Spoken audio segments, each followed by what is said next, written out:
Helena Ferraz tinha 29 anos quando o divórcio a deixou com apenas uma mochila de roupas, R$ 4.800 na conta, e a certeza de que precisava recomeçar do zero. Era uma terça-feira de março quando assinou os papéis da separação. As mãos tremiam tanto que a caneta quase escapou dos dedos. O advogado do ex-marido, um homem de terno cinza que cheirava a loção cara demais, empurrou os documentos pela mesa de mogno com um sorriso que não chegava aos olhos. Helena leu cada cláusula, cada palavra que transformava 7 anos de casamento em linhas jurídicas frias e impessoais. O apartamento ficava com ele. O carro ficava com ele. Os móveis, as louças, até o quadro que ela havia comprado numa feira de artesanato em Paraty, tudo ficava com ele. Ela assinaria reconhecendo que não tinha direito a nada, que a culpa pela separação era dela, que aceitava sair apenas com suas roupas e o que coubesse numa mochila. É melhor assim, disse o advogado, batendo os dedos na mesa.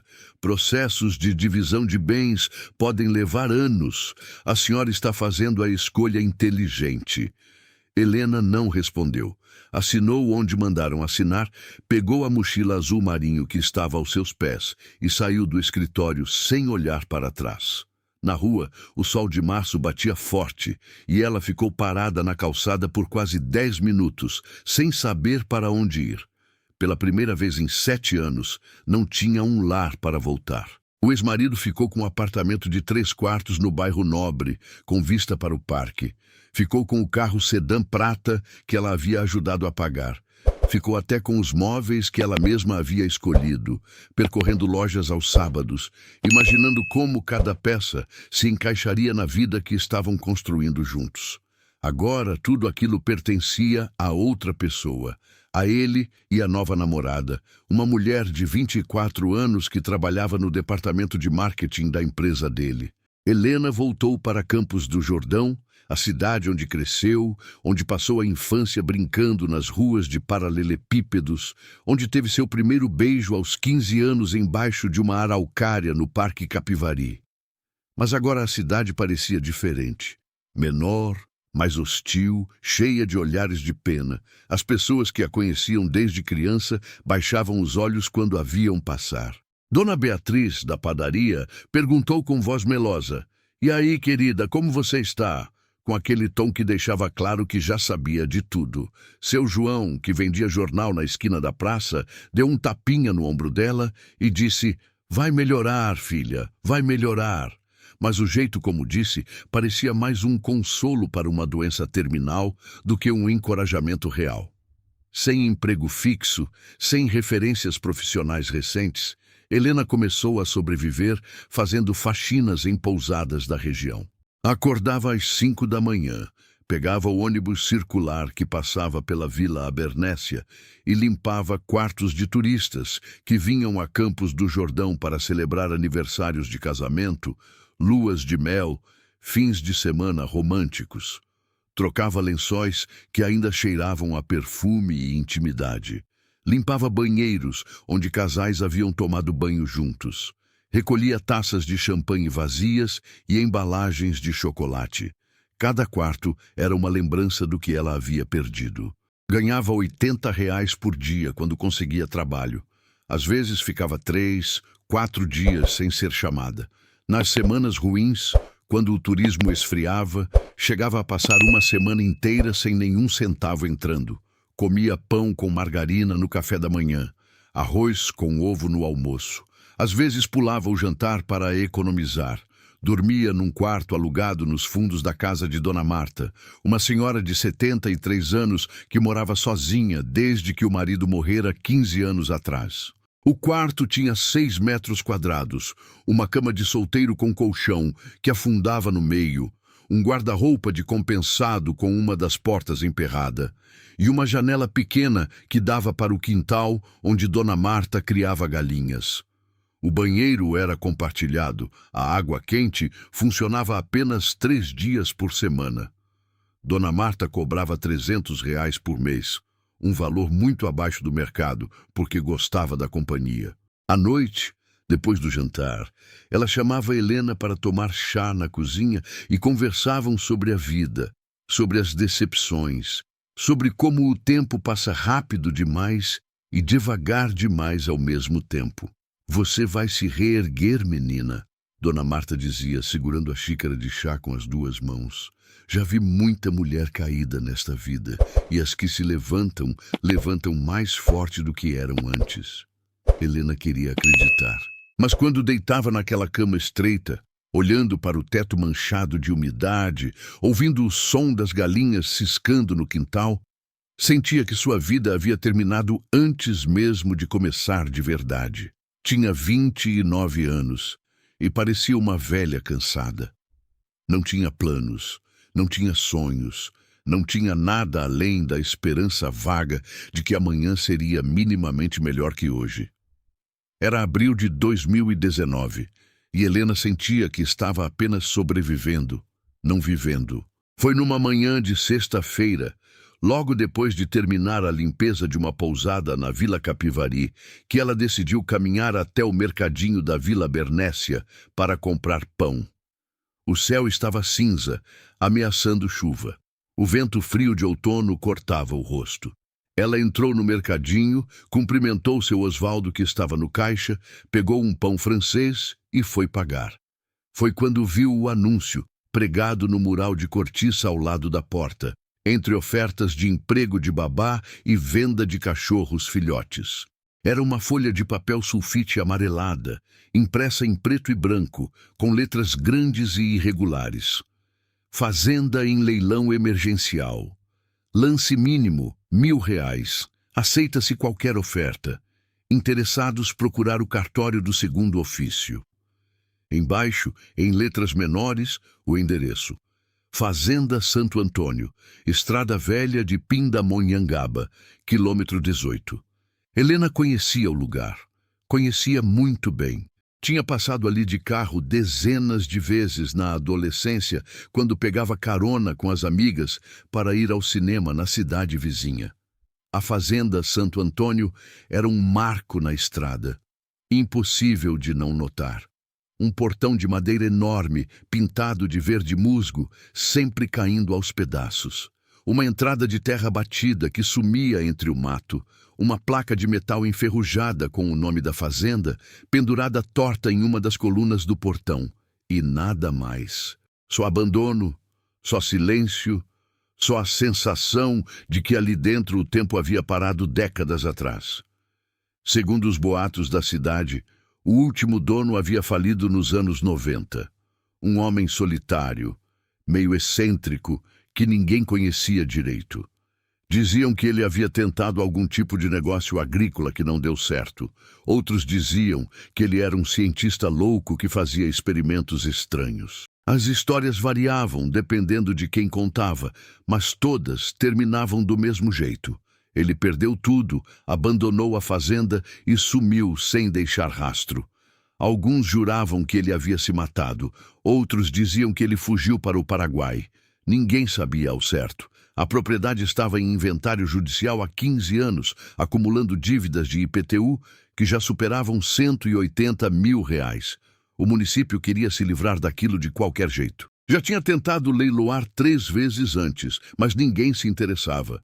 Quem ia querer comprar 8 hectares de terra abandonada, cheia de mato, com uma casa em ruínas e dívidas gigantescas? Helena ficou olhando para o anúncio. R$ 1.000. Lance mínimo, R$ 1.000. Era menos do que ela pagava em 4 meses de aluguel para Dona Marta. Era menos do que um celular usado. Era quase nada. Seu Osvaldo, do caixa, percebeu que ela estava parada em frente ao mural. Ah, a fazendinha! Já está ali há 2 meses esse papel. Ninguém se interessa. Aquilo lá não presta, menina. É terra ruim, cheia de problema. Helena pagou o pão e saiu. Mas não conseguiu parar de pensar no anúncio. Durante todo o caminho de volta para a casa de Dona Marta, durante o almoço de arroz com ovo, durante a tarde inteira que passou deitada na cama olhando para o teto, só pensava naquilo.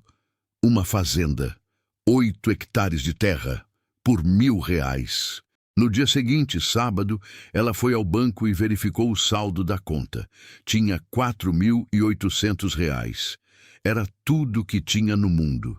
Tinha juntado esse dinheiro nos últimos 2 meses, fazendo faxinas, guardando cada centavo, cortando cada gasto possível. Era sua reserva de emergência, o colchão que a impedia de ficar completamente desamparada. Sacou R$ 1.200 em notas de 50. Guardou o dinheiro numa bolsa de pano e foi até o cartório do segundo ofício, na rua principal do centro. O escrivão era um homem de uns 50 anos, barriga proeminente, óculos de leitura pendurados no pescoço por uma correntinha dourada. Quando Helena disse que queria fazer uma proposta pela Fazenda Santo Antônio, ele riu. Não foi uma risada discreta, foi uma gargalhada alta que ecoou pelo cartório inteiro.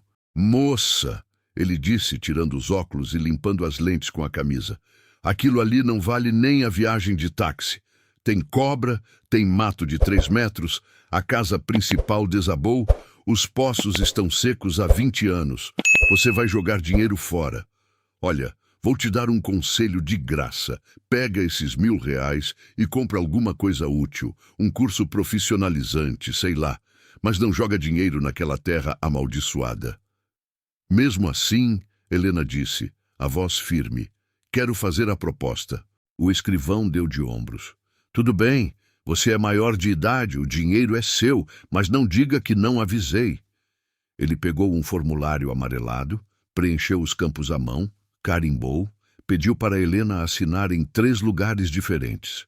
Ela entregou os R$ 1.200 em notas de 50. Ele contou o dinheiro 2 vezes, colocou num envelope pardo e guardou numa gaveta. "A análise do lance leva umas 2 semanas, ele disse. "Se aparecer outra proposta maior, você perde. Mas duvido que apareça. Ninguém quer aquilo." Helena saiu do cartório, sentindo uma mistura estranha de alívio e terror. Tinha acabado de gastar 1/4 das suas economias numa aposta completamente maluca. Talvez o escrivão tivesse razão. Talvez ela estivesse jogando dinheiro fora, mas era a primeira vez em meses que sentia que estava fazendo alguma coisa, tomando alguma decisão, mesmo que fosse uma decisão idiota. 3 semanas depois, recebeu uma ligação do cartório. A escritura estava pronta. Nenhuma outra proposta havia sido feita. A Fazenda Santo Antônio era oficialmente dela. Helena Ferraz, 29 anos, faxineira, era agora proprietária de 8 hectares de terra abandonada, uma casa em ruínas, 3 galpões caindo aos pedaços e uma dívida de R$ 180.000 de IPTU atrasado que teria que negociar com a prefeitura nos próximos 5 anos. Quando contou para Dona Marta, a senhora ficou em silêncio por um longo minuto, mexendo o chá com a colher. Depois disse, com um sorriso triste: "Ou você é a pessoa mais corajosa que eu conheço, ou a mais louca. Ainda não decidi qual das duas." A primeira vez que entrou no terreno foi num sábado chuvoso de maio. Pegou emprestado um alicate de corte do seu Osvaldo do Mercadinho e foi até lá de ônibus, descendo na parada mais próxima e caminhando o restante do percurso pela estrada de terra. A chuva fina molhava o rosto, escorria pelo pescoço. Os pés afundavam na lama a cada passo. O portão estava trancado com correntes grossas e um cadeado enferrujado que parecia não ser aberto há décadas. Helena cortou as correntes com o alicate, o metal cedendo com um estalo seco. Empurrou o portão, que rangeu nos gonzos enferrujados, abrindo lentamente como a boca de uma criatura antiga despertando. O caminho de entrada tinha uns 200 metros, serpenteando entre árvores altas. Estava completamente tomado por samambaias gigantes, com folhas do tamanho de guarda-chuvas e capim colonião que chegava à altura da cintura. Helena foi abrindo caminho com as mãos, sentindo as folhas molhadas escorregar pelos braços, os galhos finos cortando a pele. Quando chegou à área central da propriedade, parou e ficou olhando. A casa principal, que nas fotos antigas do cartório aparecia como um sobrado bonito de 2 andares, com varanda de madeira e telhado de cerâmica vermelha, era agora apenas uma estrutura de tijolos sem telhado, exposta ao tempo. As paredes externas ainda estavam de pé, mas as janelas eram buracos vazios, como olhos mortos olhando para o nada. A porta da frente havia caído e dava para ver o interior arruinado. O piso estava coberto de folhas apodrecidas, galhos caídos e uma camada grossa de terra que a chuva havia trazido ao longo dos anos. Cupins subiam pelas paredes em trilhas castanhas. O cheiro de mofo e abandono era tão forte que fazia os olhos arderem. Havia 3 galpões menores nos fundos da área central, todos em estados variados de deterioração. Um deles havia perdido metade do telhado. O outro tinha as paredes laterais parcialmente desmoronadas. O terceiro, o menor, parecia estar em melhor estado, com o telhado ainda inteiro e paredes firmes, apenas coberto de musgo e sujeira. Helena caminhou entre os escombros, pisando em tábuas podres, desviando de pedaços de metal enferrujado. Chovia cada vez mais forte. A água escorria pelas paredes arruinadas, formava poças lamacentas no chão. Ela entrou no que restava da casa principal, subiu uma escada cambaleante que levava ao 2º andar. O piso de madeira estava tão apodrecido que cedia sob os pés. Ela viu o céu através de buracos no teto, viu pássaros fazendo ninhos nas vigas expostas. Sentou num degrau de pedra que ainda estava seco, perto do que devia ter sido a cozinha, e começou a chorar. Chorou por tudo, pelo casamento que havia terminado, pela vida que havia perdido, pelos 29 anos que pareciam ter sido desperdiçados. E chorou porque tinha acabado de gastar R$ 1.200, quase 1/3 das suas economias, num pedaço de terra amaldiçoado que não servia para absolutamente nada. Era o maior erro que havia cometido na vida. Não havia dúvida. Ficou ali sentada por quase 1 hora, ouvindo a chuva cair, sentindo o frio penetrar nos ossos. Pensou em desistir. Pensou em voltar para a cidade, esquecer que esse lugar existia, deixar a prefeitura tomar a propriedade de volta por falta de pagamento do IPTU. Seria tão fácil simplesmente ir embora. Mas quando se levantou para sair, percebeu algo. Não tinha para onde voltar. Não tinha um apartamento confortável esperando por ela. Não tinha um carro para entrar e dirigir para longe. Não tinha nada além de um quarto de 6 metros quadrados nos fundos da casa de Dona Marta. E aquilo não era um lar. Era apenas um lugar onde ela dormia. Pelo menos aqui, nessa terra destruída e esquecida, ela era dona de algo. Era pouco. Era quase nada. Mas era dela. Nos dias seguintes, Helena começou a limpar um dos galpões menores, o que estava em melhor estado. Trabalhou por 12 horas seguidas no primeiro dia, varrendo folhas, removendo entulho, limpando teias de aranha gigantescas, espantando ratos. Usou uma vassoura velha que encontrou entre os escombros e um balde que pegou emprestado de Dona Marta. Depois de 3 dias de trabalho intenso, conseguiu tornar o galpão minimamente habitável. Não tinha energia elétrica, não tinha água encanada. Mas tinha um teto que não vazava e paredes que mantinham o vento de fora. Comprou um saco de dormir numa loja de camping, um colchonete fino de espuma, uma lanterna a pilhas e se mudou para a fazenda. Dormia no chão do galpão, enrolada no saco de dormir, ouvindo os sons da noite, animais se movendo no mato, ventos assobiando entre as tábuas soltas. O som distante de carros passando na rodovia. Às vezes, acordava no meio da madrugada com barulhos estranhos, bichos arranhando as paredes, corujas piando nas árvores. Pegava a lanterna e ficava acordada até o amanhecer, com medo de dormir de novo.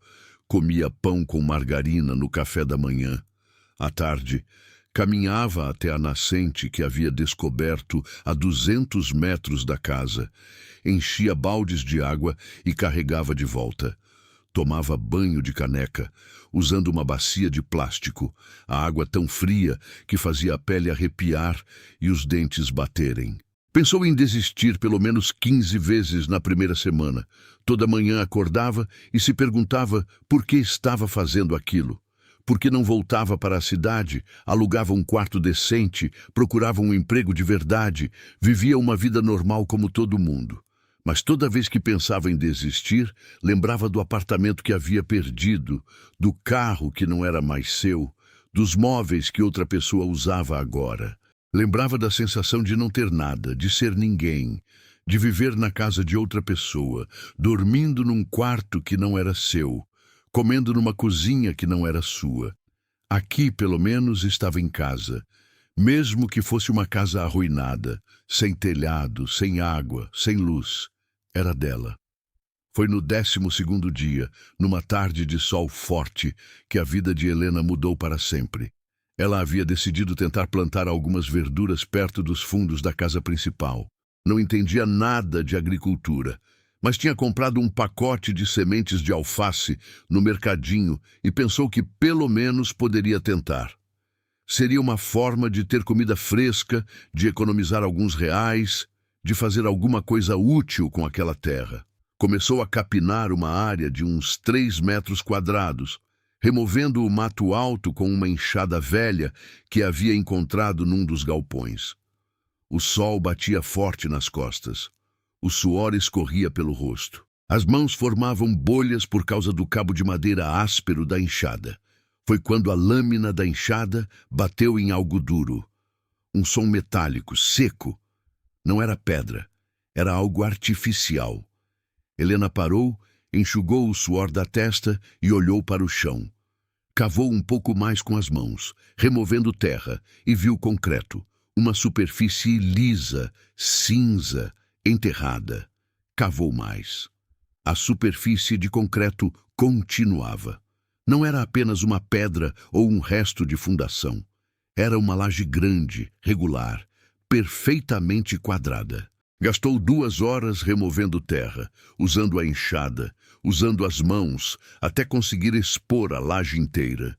Media 2 metros por 2 metros, 40 centímetros abaixo do nível do solo, completamente escondida pela terra e vegetação que havia crescido por cima ao longo de décadas. No centro da laje havia uma argola de metal, uma alça para levantar. Helena procurou algo para usar como alavanca e encontrou uma barra de ferro enferrujada entre os escombros de um dos galpões. Enfiou a ponta da barra na argola e puxou com toda a força. A laje não se moveu.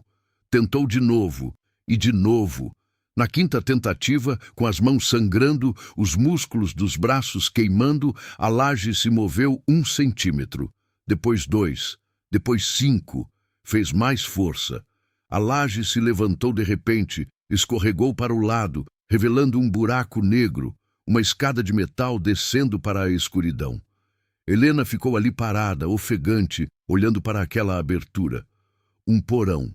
Havia um porão secreto embaixo da fazenda, escondido por décadas, que não constava em nenhum mapa, nenhuma planta, nenhum documento da propriedade. Pegou o celular e acendeu a lanterna.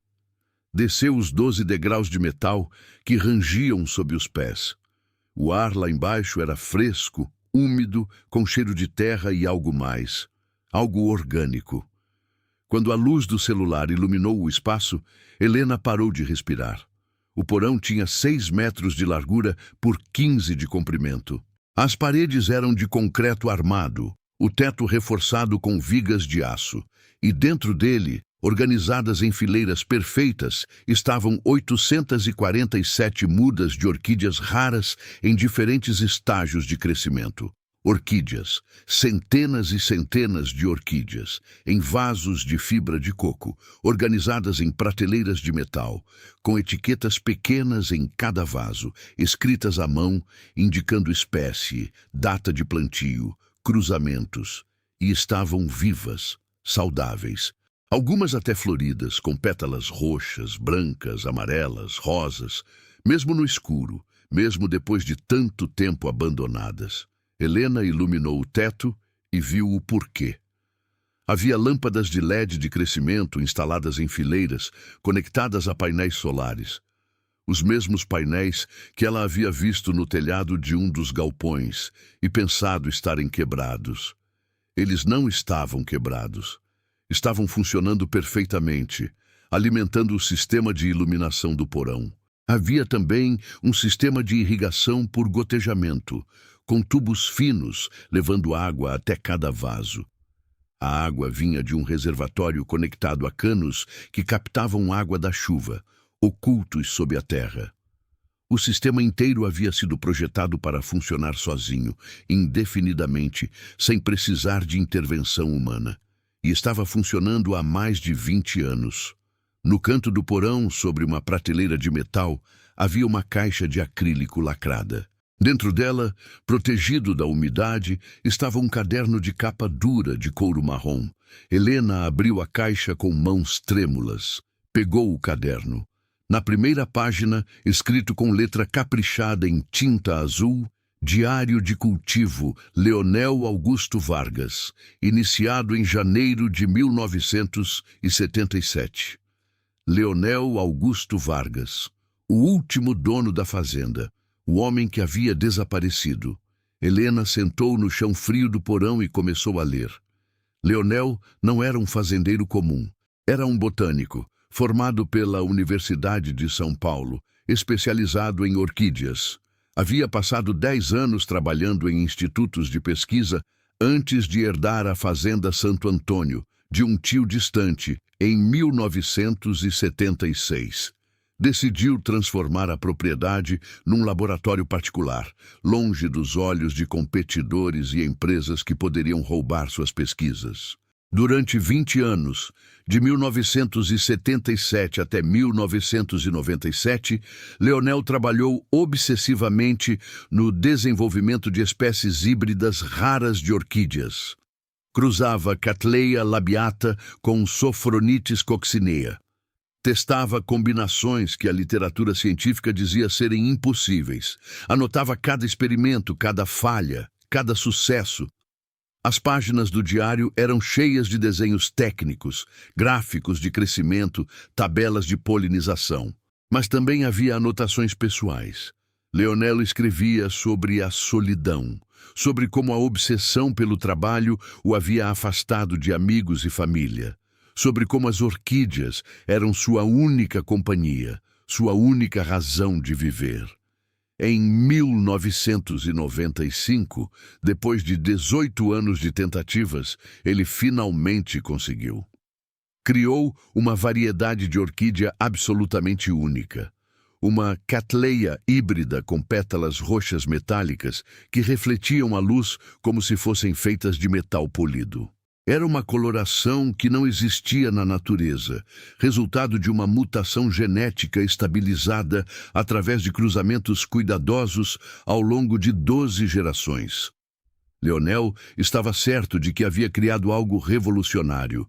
Enviou amostras para a análise genética, pediu patente, esperou a aprovação que o tornaria rico, que validaria todo o seu trabalho. Mas em 1997, uma crise financeira destruiu tudo. Os bancos cobraram dívidas antigas. O IPTU atrasado se acumulou. As universidades cortaram financiamentos. Leonel perdeu tudo em questão de meses. A última entrada do diário era de 15 de novembro de 1997. Não tenho mais nada. A fazenda será tomada em breve, mas não posso deixar que meu trabalho morra comigo. Programei o sistema para funcionar sozinho. As orquídeas vão sobreviver. Algum dia, alguém vai descobrir isto aqui e saberá que eu existi, que criei algo que nunca existiu antes, que minha vida valeu alguma coisa. Helena fechou o caderno. As mãos tremiam tanto que quase o deixou cair. Fotografou tudo, cada orquídea, cada etiqueta, cada página do diário. Encheu o celular de fotos, depois subiu as escadas, fechou a laje do porão e correu até a cidade. Procurou no celular contatos de especialistas em orquídeas de São Paulo. Encontrou 3 nomes de professores universitários que estudavam espécies raras. Enviou as fotos por e-mail com uma mensagem simples. Encontrei isto numa fazenda abandonada. Preciso saber se tem valor. A resposta veio em 48 horas. O professor doutor Renato Almeida, do Departamento de Botânica da USP, ligou pessoalmente para o celular dela. A voz dele estava tremendo. Você precisa proteger essas plantas imediatamente. O que você encontrou é único no mundo. As 847 mudas, especialmente as 127 unidades da variedade roxa metálica, valem entre 3.200.000 e 4.600.000 reais no mercado de colecionadores internacionais. São espécimes geneticamente únicos, impossíveis de replicar sem as matrizes originais. Leonel Vargas era um gênio e você acabou de descobrir a obra-prima dele. Helena teve que sentar. As pernas não sustentavam mais o corpo. Tem certeza? Ela conseguiu perguntar. Absoluta. Já estou enviando 2 estudantes para documentar tudo. Vou pessoalmente dentro de 3 dias. E, por favor, não conte para ninguém sobre isso. Orquídeas raras atraem atenção perigosa. Mas era tarde demais. A notícia já estava se espalhando. 4 dias depois da ligação do professor, um carro preto estacionou em frente ao portão da fazenda. De dentro saiu Gustavo Ribas, empresário do ramo de paisagismo que tinha a maior floricultura de Campos do Jordão. 42 anos, cabelo grisalho penteado para trás, terno azul marinho caro demais para uma visita ao campo. Helena estava limpando as calhas de um dos galpões quando o viu chegar. Desceu, limpou as mãos sujas na calça jeans e foi até ele. "Posso ajudar?" ela perguntou. Gustavo sorriu. Um sorriso que não chegava aos olhos. "Helena Ferraz, não é? Eu sou Gustavo Ribas. Talvez tenha ouvido falar de mim. Tenho a floricultura Ribas, a maior da região." "Conheço. Ouvi dizer que você encontrou algo interessante aqui. Orquídeas raras. Leonel Vargas era um velho conhecido meu, sabe? Trabalhamos juntos anos atrás. Fiquei muito feliz em saber que o trabalho dele sobreviveu." Helena cruzou os braços. "Que bom. Vim fazer uma proposta. 150.000 reais por todas as orquídeas. É dinheiro bom, mais do que você jamais viu na vida. Pode pagar todas as dívidas da fazenda e ainda sobra bastante. O que acha?" 150.000 reais. Uma fortuna para Helena, mas menos de 5% do valor real das plantas. "Não estou interessada em vender", ela disse. O sorriso de Gustavo diminuiu. "Seja razoável. Você não tem estrutura para cuidar dessas plantas. Não tem conhecimento técnico. Vai acabar matando tudo. Deixe isso comigo. Eu sei o que fazer." "Já disse, não vou vender." Gustavo ficou em silêncio por um longo momento. Depois, assentiu lentamente. "Entendo. Bem, foi uma tentativa. Boa sorte, Helena." Ele entrou no carro e foi embora. Helena deveria ter percebido que aquilo não tinha acabado ali. Homens como Gustavo Ribas não desistem quando ouvem um não. 3 dias depois, recebeu uma intimação judicial em casa. Gustavo havia entrado com uma ação de reintegração de posse, alegando que havia emprestado 20.000 reais a Leonel Vargas em 1996 e tinha direito de penhor sobre todos os bens móveis da propriedade, o que incluía as orquídeas. Apresentou documentos, um contrato de empréstimo assinado, recibos, tudo aparentemente legítimo. Conseguiu convencer um juiz de primeira instância que as orquídeas eram bens abandonados, que ele tinha direito legal de recuperar. A liminar foi concedida. Helena estava proibida de vender, mover ou mesmo tocar nas plantas por 90 dias, enquanto o processo corria na justiça. Se perdesse o processo, perderia as orquídeas, perderia tudo. Helena entrou em desespero. Procurou 3 advogados na cidade. Todos pediram entre 10 mil e 15 mil reais de entrada, dinheiro que ela não tinha. Tentou explicar o valor das orquídeas, mas nenhum deles quis trabalhar em percentual do resultado. Muito arriscado, diziam. Gustavo Ribas tem os melhores advogados da região. Você não tem chance. Foi quando, numa tarde de terça-feira, alguém bateu na porta do galpão onde ela morava. Era um homem idoso, alto e magro, com cabelos brancos e mãos grossas de quem trabalhou a vida inteira na terra. Ele tinha um boné de tecido desbotado, camisa xadrez azul e calça jeans suja de terra. Você é a Helena? Ele perguntou. Sou. Meu nome é Américo. Américo dos Santos. Morava aqui perto, num sítio do outro lado da estrada. Trabalhei para o Sr. Leonel por 12 anos, de 1985 até 1997. Soube que você está com problemas. Helena convidou ele para entrar. Fizeram café no fogareiro a gás que ela havia comprado. Sentaram em caixotes de madeira improvisados como bancos. Américo contou sua história. Ele tinha 67 anos agora, mas quando conheceu Leonel, tinha 37 e precisava desesperadamente de trabalho. Leonel o contratou como caseiro para cuidar da manutenção da fazenda enquanto ele se dedicava às orquídeas. Américo aprendeu a respeitar aquele homem solitário e obcecado. Viu o trabalho dele crescer ano após ano. Viu as primeiras orquídeas roxas metálicas florescerem. Viu o sonho de Leonel de patentear a espécie e finalmente ganhar reconhecimento. E viu tudo desmoronar em 1997. O senhor Gustavo Ribas, Américo disse mexendo o café com uma colher velha, sempre quis o trabalho do Leonel sem pagar por ele.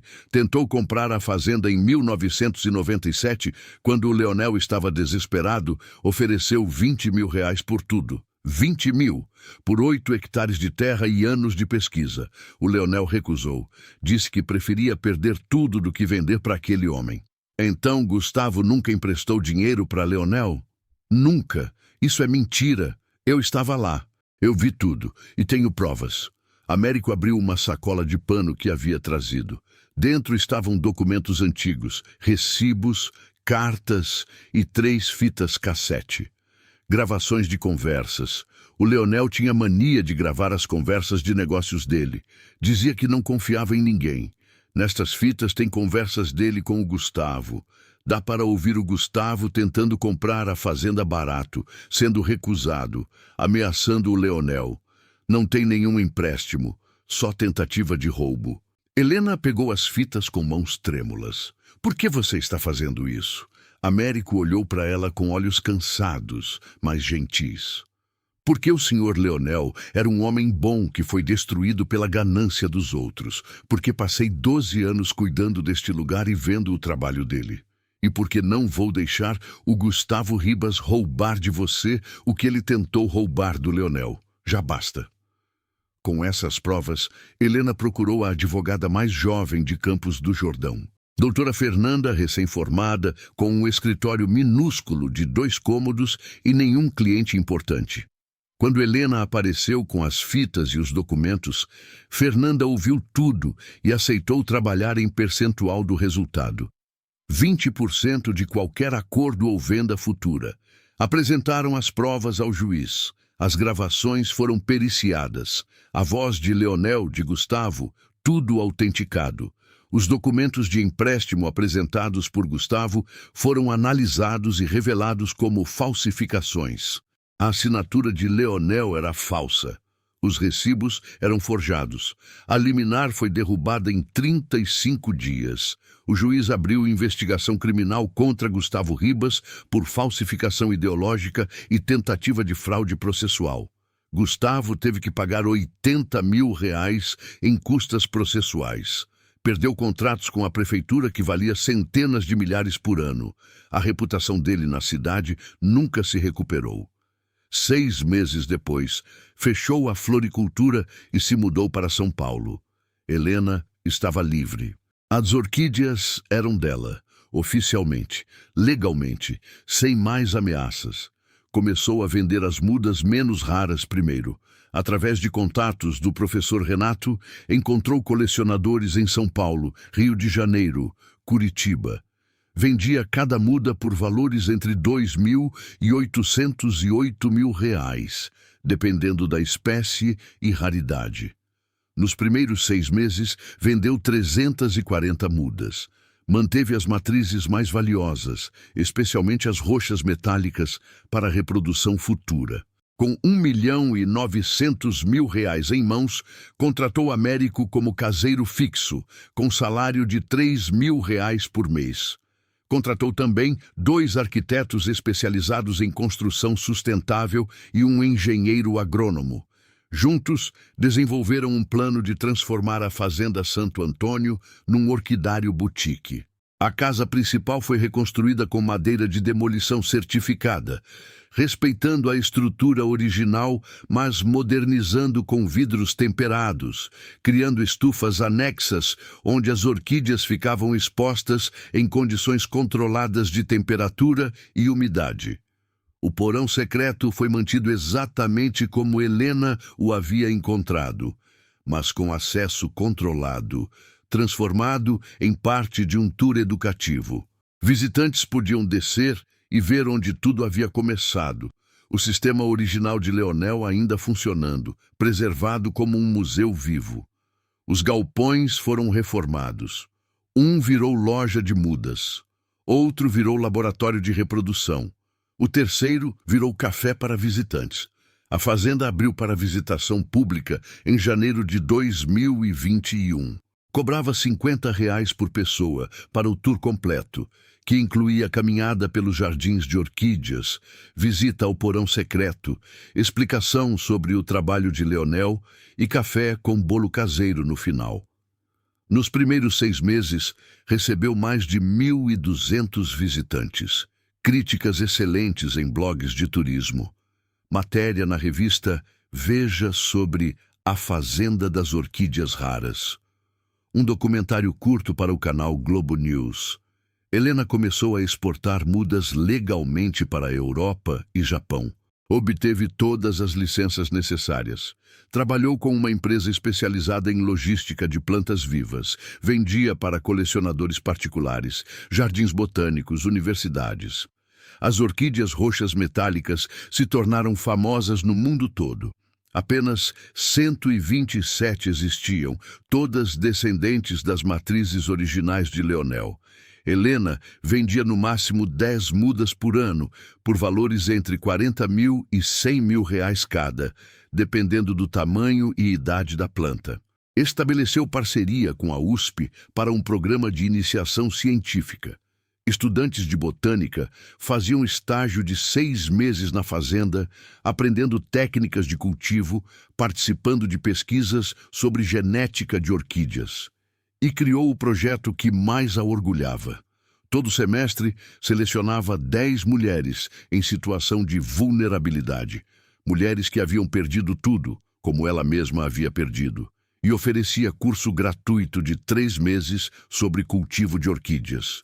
No final do curso, cada mulher recebia 20 mudas iniciais de espécies mais comuns, vasos, substrato e suporte técnico por 1 ano via telefone e visitas. A ideia era que elas pudessem começar seus próprios negócios pequenos, vendendo orquídeas em feiras, mercados municipais, online. Várias conseguiram. Dona Célia, de 54 anos, que tinha sido abandonada pelo marido e vivia de bicos, agora vendia orquídeas todo sábado na feira da cidade e ganhava mais de R$ 2.000 por mês. Juliana, de 31 anos, mãe solo de 3 filhos, montou um negócio de assinatura mensal de orquídeas e tinha 60 clientes fixos. Américo, agora com 71 anos, cuidava das estufas com orgulho de quem vê um sonho antigo finalmente realizado. Ele havia conhecido Leonel quando ainda era jovem. Havia visto o trabalho dele ser destruído pela crise. E agora via tudo renascer pelas mãos de Helena, mais forte e mais bonito do que antes. 4 anos depois de comprar a fazenda por R$ 1.200, Helena tinha 33 anos e a Fazenda Santo Antônio era referência nacional em cultivo de orquídeas raras. Recebia visitas de colecionadores de 8 países diferentes. Tinha contratos de exportação com jardins botânicos da Inglaterra, França, Alemanha, Japão. Era consultora de 3 universidades brasileiras em projetos de preservação de espécies nativas. E tinha dinheiro. Muito dinheiro. Mais do que jamais sonhou ter na vida. Poderia ter se mudado. Poderia ter comprado uma casa enorme na cidade, um carro importado, roupas caras, mas não quis. Continuou morando na fazenda, num quarto simples no 2º andar da casa reconstruída, com vista para as estufas e os campos de orquídeas.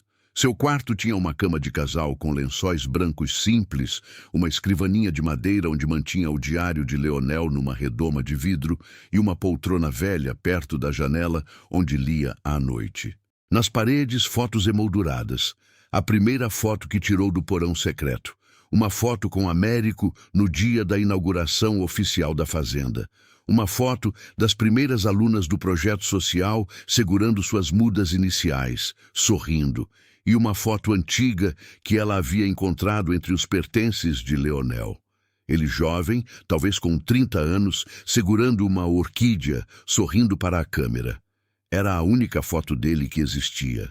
Helena a emoldurou e colocou na parede como um lembrete constante de quem havia tornado tudo aquilo possível. Acordava sempre às 5:30 da manhã. Tomava banho, vestia calça jeans e camisa de algodão, descia para a cozinha. Américo já estava lá, preparando café no fogão a lenha que haviam instalado durante a reforma. Ele insistia em fazer café do jeito antigo, dizendo que café de cafeteira elétrica não tinha alma. Tomavam café juntos na mesa de madeira grande, conversando sobre os planos do dia. Quantos visitantes esperavam? Quais orquídeas precisavam de atenção especial? Se tinha alguma encomenda internacional para preparar.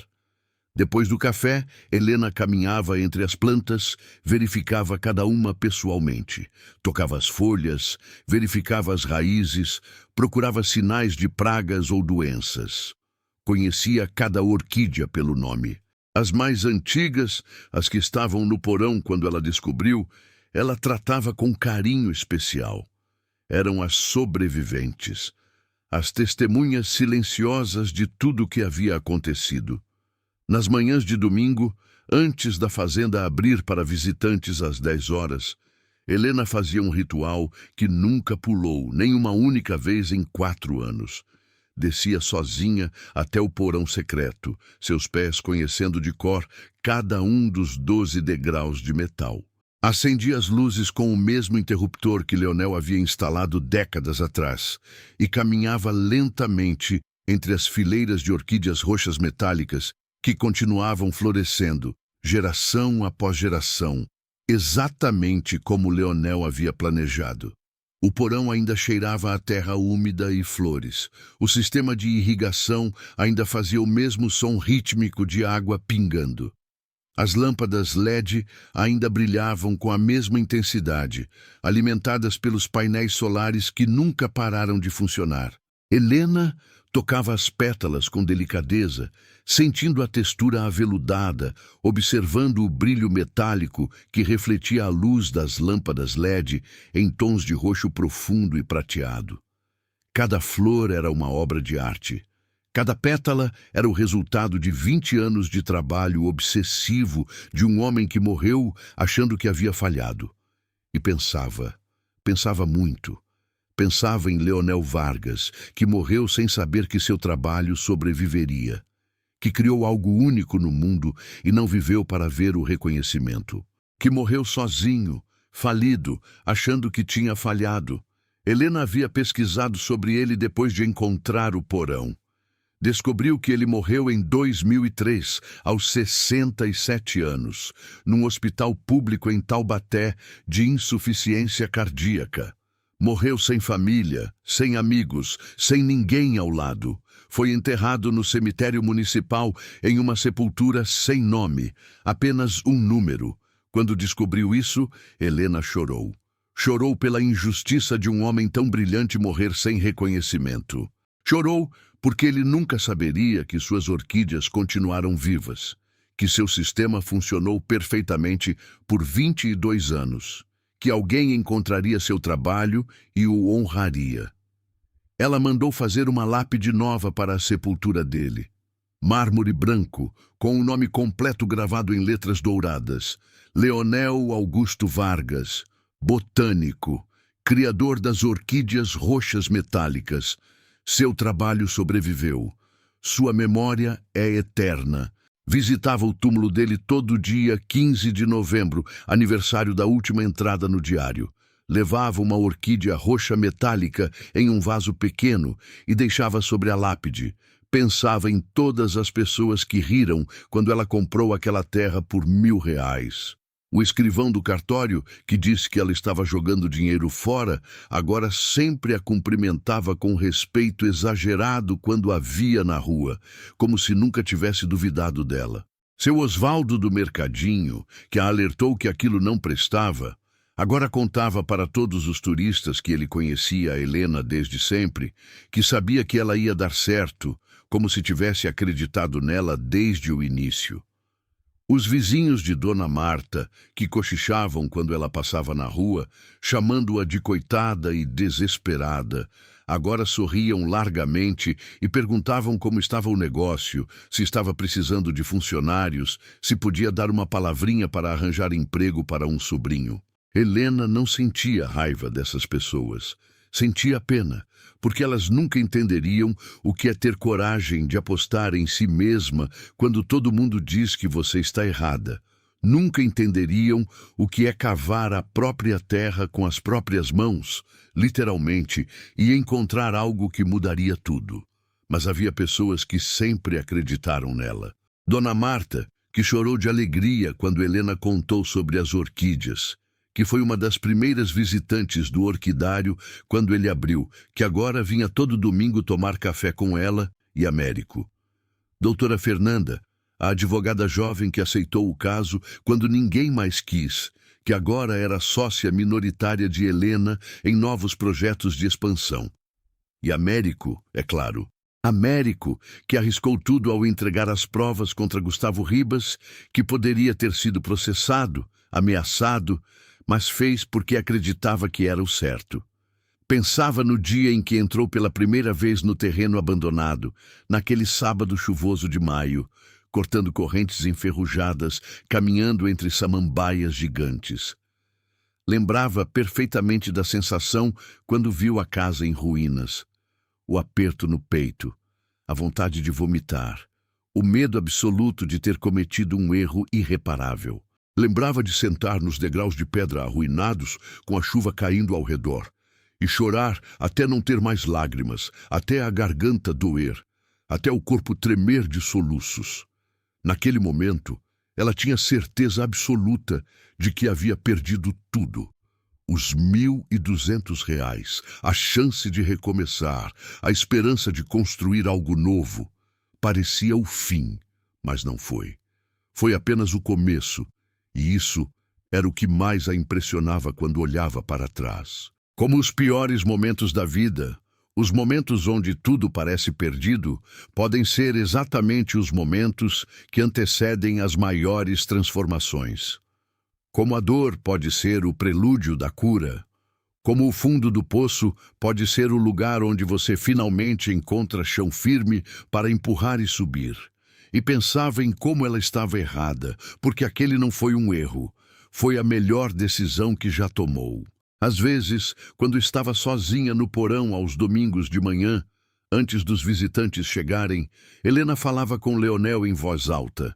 Não se importava se era estranho, não se importava se alguém a ouvisse e achasse que ela estava louca. Sentia que ele merecia saber, merecia ouvir o que havia acontecido com seu trabalho. As orquídeas estão em 32 países agora, Leonel, ela dizia, tocando as folhas das plantas. Tem uma no Jardim Botânico de Kew, em Londres.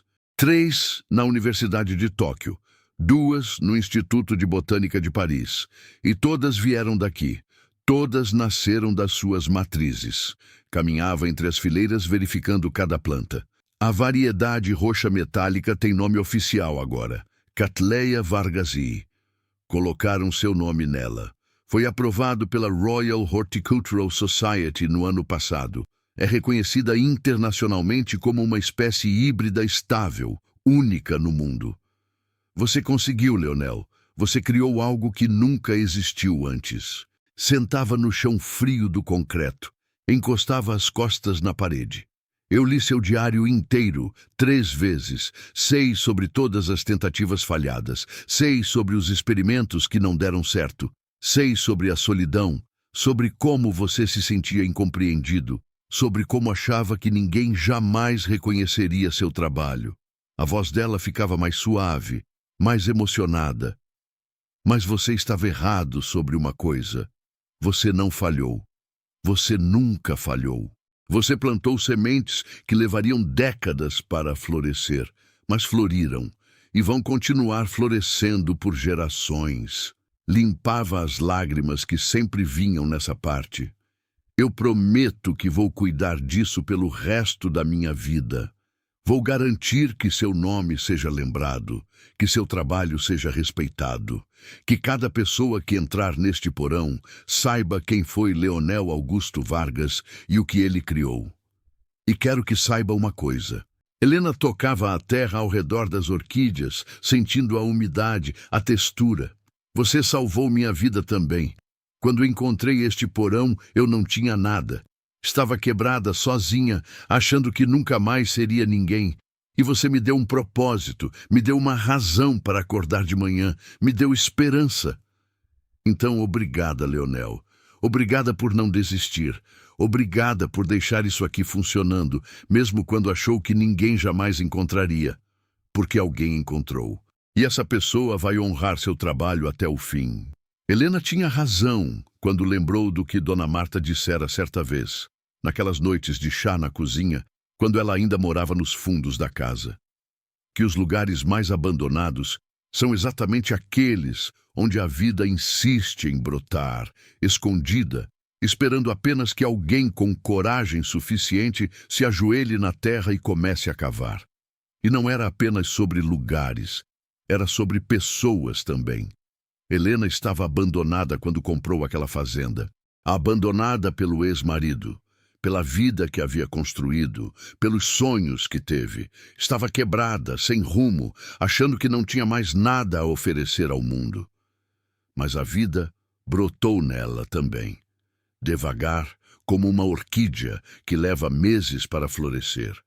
Primeiro apenas raízes se firmando no solo. Depois, folhas tímidas buscando a luz. E, finalmente, quando menos esperava, pétalas se abrindo em cores que ela nem sabia que existiam dentro dela. Coragem, resiliência, propósito, generosidade. Tudo isso brotou da mesma terra onde antes só havia dor e desespero. Porque riqueza verdadeira não é o que você herda. Não é o que você recebe de graça de outras pessoas. Não é o apartamento confortável que alguém compra para você. Não é o carro novo no seu nome. Não são os móveis bonitos escolhidos em lojas elegantes aos sábados à tarde. Riqueza verdadeira é o que você tem paciência de cultivar quando ninguém está olhando. É o que você planta quando tudo parece absolutamente perdido. Quando cada pessoa ao seu redor diz que você está louca, que está jogando tudo fora, que deveria desistir e aceitar uma vida menor. É o que você nutre com as próprias mãos sujas de terra, com o próprio suor escorrendo pela testa sob o sol escaldante, com as próprias lágrimas que caem na terra e a fertilizam, mesmo que você não perceba. É o que cresce devagar, tão devagar que alguns dias você nem percebe o crescimento. Raiz por raiz, folha por folha, milímetro por milímetro.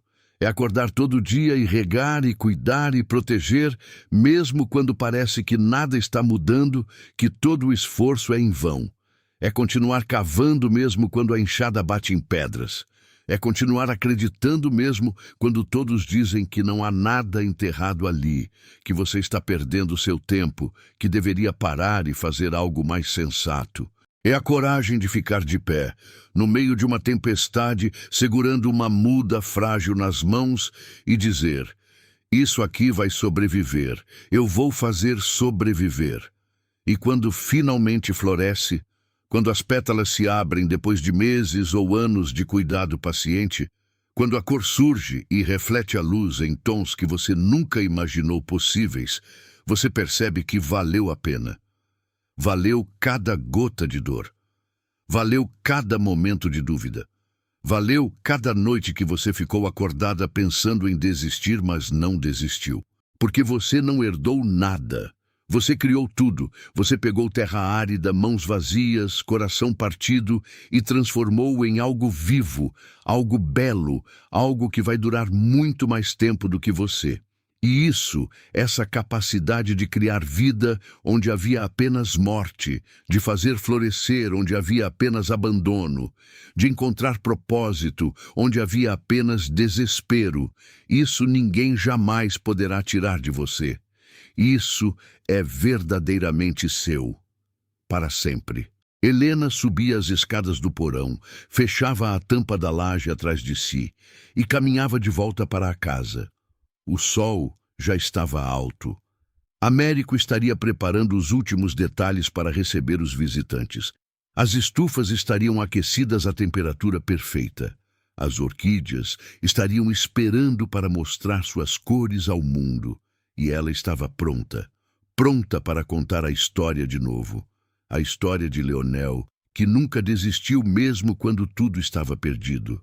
A história de Helena, que apostou os últimos R$1000 em um sonho impossível e venceu. Mas mais importante, pronta para inspirar a próxima pessoa que chegaria ali achando que sua vida havia acabado, que não tinha mais nada, que o mundo havia tirado tudo dela. Porque a lição que Helena aprendeu e que passaria para frente até o último dia da sua vida era simples. Não importa o quão profundo você caiu. Não importa quanto você perdeu. Não importa quantas pessoas dizem que você não consegue. Sempre, sempre há sementes enterradas esperando que você as encontre. Sempre há vida escondida debaixo da terra, debaixo do abandono, debaixo da dor. Você só precisa ter coragem suficiente para se ajoelhar, enfiar as mãos na terra e começar a cavar. E quando finalmente suas mãos tocarem algo sólido e real e vivo, não solte.